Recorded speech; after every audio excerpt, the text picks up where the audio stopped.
Et cette semaine, nous avons le plaisir d'accueillir Vincent Brison. Bonjour Vincent. Bonjour. Fondateur de l'Enquêteur à Auxerre, un escape game comme je viens de le préciser. Ma première question, elle est simple, c'est quoi un escape game ? Alors un escape game, c'est un loisir dans lequel on vous demande de résoudre des énigmes en fait, pendant 1 heure. Vous êtes dans des salles et on vous plonge en fait, dans un univers. Et on vous donne une mission et vous avez 1 heure pour résoudre cette mission. Vous êtes en quelque sorte comme dans un film où il faut sortir de là et avec une suite d'énigmes qu'il faut résoudre et qui vous emmène vers une solution finale. Alors comment on peut participer à un escape game ? Est-ce que ça se joue seul ? Est-ce que ça se joue à plusieurs ? Est-ce qu'il y a des alternatives, des versions différentes ? Oui, tout à fait. Alors, la version la plus classique, c'est en équipe, donc généralement de 2 à 6 personnes. Vous réservez votre enquête directement en ligne et puis on vous donne 1 heure de rendez-vous. Vous venez et on vous plonge dans ce jeu. Et après, effectivement, il existe d'autres alternatives où vous avez la possibilité de jouer par exemple en ligne ou même maintenant des choses qui existent en extérieur. Vous allez dans la ville en vous rendant d'un point à un autre, etc., en résolvant des énigmes.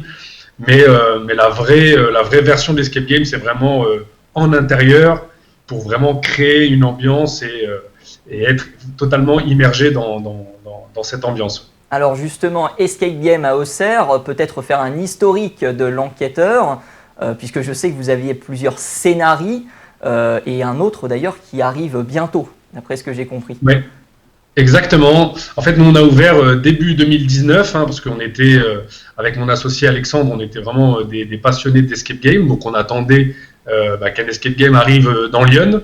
Et puis, à force d'attendre, finalement, on s'est dit, on va peut-être créer nous-mêmes, finalement, cet escape game. Donc, on a créé ça à Auxerre début 2019 avec un premier scénario qui s'appelait Convocation. Parce que nous, en fait, l'idée de l'enquêteur, c'était de recréer un vrai commissariat, un bureau d'enquêteurs, de détectives privés. Donc, on a fait un premier scénario qui s'appelait Convocation. C'est une histoire de meurtre en série sur Auxerre, et dans lequel en fait on vous demande de trouver qui est le vrai coupable, et notamment parce qu'un membre de votre équipe fait partie des suspects. Donc le jeu est de innocenter votre ami et trouver qui est le vrai coupable. Et début 2020, on a ouvert une deuxième histoire qui s'appelle Prohibition. On est plutôt dans les années 1920. On doit trouver une bouteille d'alcool datant de l'époque d'Al Capone, en fait. Et il faut retrouver cette bouteille qui a été volée dans les scellés du commissariat. Et donc là, on rouvre le 9 juin avec une nouvelle enquête qui se passe du coup en extérieur à l'aide d'une tablette. Et en fait, justement, il faut se rendre dans plusieurs points de la ville et résoudre une enquête qu'on vous confie. Et pour ça, vous avez à peu près 1h20 pour résoudre cette enquête vraiment dans le cœur du centre-ville d'Auxerre. Et on aura l'occasion d'en parler puisqu'un reportage sera bientôt diffusé sur cet escape game. Comment on fait pour écrire un escape game ? Est-ce que c'est compliqué ? Est-ce qu'il y a, on va dire, des modèles qui sont suivis par les gens qui créent des escape games ? Alors, déjà, évidemment, il faut être passionné. En fait, pour nous, en tout cas, on a vraiment voulu créer un univers. Donc, on est plutôt autour des enquêtes policières. C'est assez large. Mais voilà, nous, on le voit plutôt comme un scénario de film où, en gros, vous allez avoir une énigme finale, quelque chose à trouver. Et après, par rapport à ça, on retrace, en fait, une sorte de scénario un peu à l'envers en disant, pour arriver vers cette solution finale, il faudra passer par cette étape, etc. Le tout dans 1 heure de jeu maximum. Donc, en gros, on sait que ça représente à peu près une quinzaine d'énigmes pour durer à peu près 1 heure. Et pour ça, il y a effectivement un certain gameplay à suivre pour que le jeu soit toujours dynamique, pour pas qu'il y ait d'ennui pour les joueurs. Donc il y a quand même effectivement un savoir-faire. On devient pas en fait quelqu'un qui écrit des scénarios comme ça d'escape game par hasard. Donc il y a vraiment il faut connaître le jeu, il faut connaître comment vraiment cadrer 1 heure de jeu.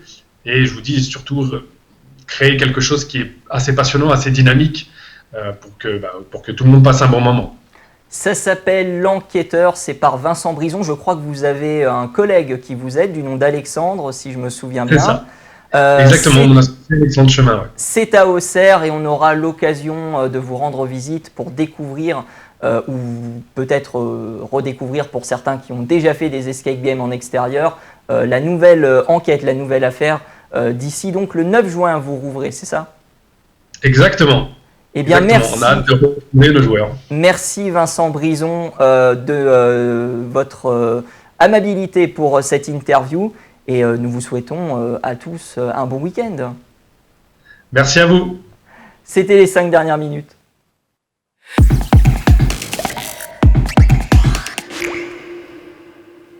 Et c'est la fin de votre journal, effectivement. On va vous souhaiter à tous un bon week-end. Merci à tous de l'avoir suivi. Merci à Robin, évidemment, à la météo. Merci à Charline, dont c'était le dernier jour parmi nous. Merci à Johan, à Paco, à Aurélien, à Stéphane, à Théo et surtout un bon rétablissement à Marc. N'oubliez pas que vous pourrez retrouver l'intégralité de nos sujets sur nos réseaux sociaux. N'hésitez évidemment pas à les commenter et à les partager. Et d'ici là, comme dit précédemment, bon week-end à tous et à toutes.